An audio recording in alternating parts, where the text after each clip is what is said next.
પરમાત્માએ આપેલ અમૂલ્ય ભેટ આ જીવન છે. આ જીવન ચક્ર આપણા કર્મો સાથે જોડાયેલું છે.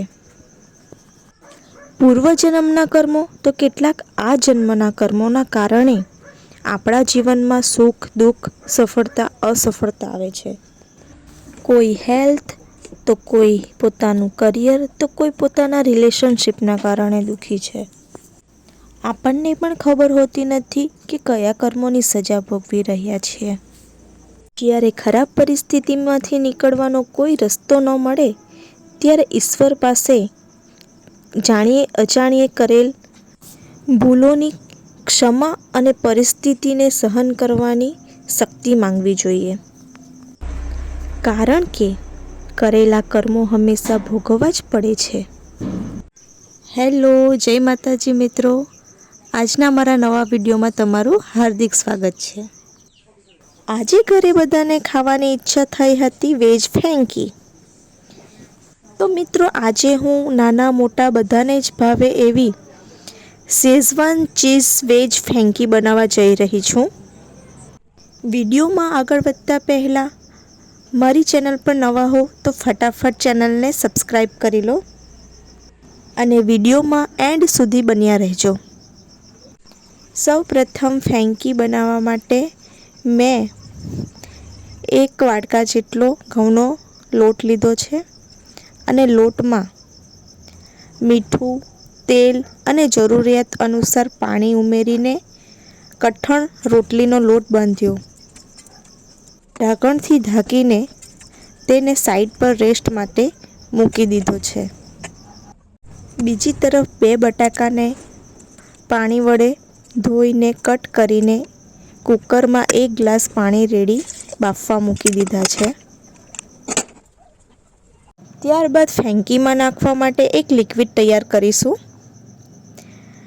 જેમાં મેં 1 કપ જેટલું પાણી, સમારેલું લસણ, સમારેલા મરચાં ઉમેરીને બરાબર મિક્સ કરી લીધું છે.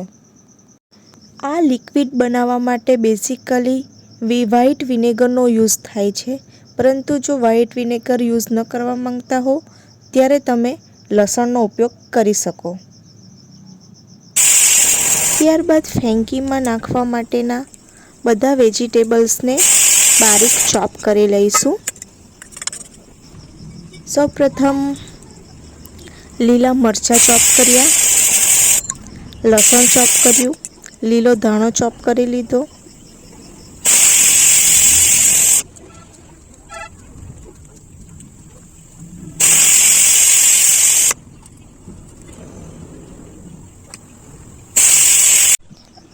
અડધું કોબીજને મેં બારીક ચોપ કરી લીધું,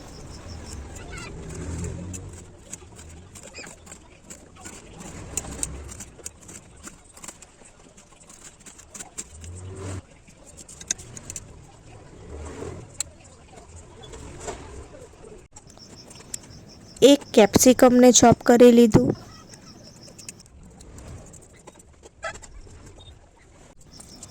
બે મીડિયમ સાઇઝની ડુંગળીને ચોપ કર્યું,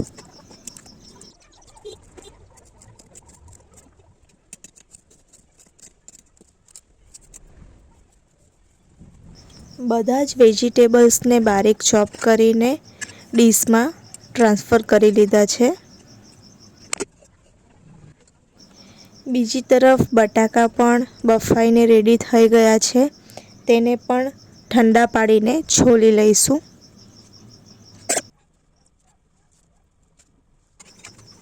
હવે બાંધેલા લોટના મીડિયમ સાઇઝના લુવા બનાવીને તેની રોટલી બનાવીશું. રોટલી બની જાય એટલે તેને તવા પર શેકી લેશું. અહીં રોટલીને પૂરેપૂરી શેકવાની નથી. ગેસની ફ્લેમ ધીમી જ રાખવી. તવી થોડી ગરમ થાય એટલે તેમાં રોટલીને બંને સાઈડથી અડધી કાચી રહે તે રીતે શેકીને કાઢી લેવી.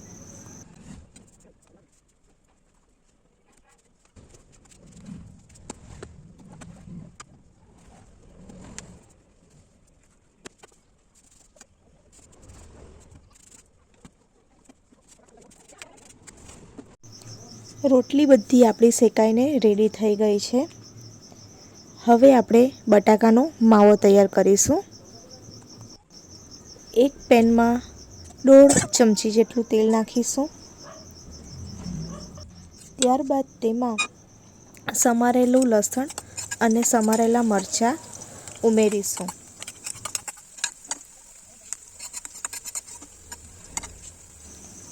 લસણ અને મરચું થોડું ચટકી જાય એટલે તેમાં બાફેલા બટાકા ઉમેરીશું.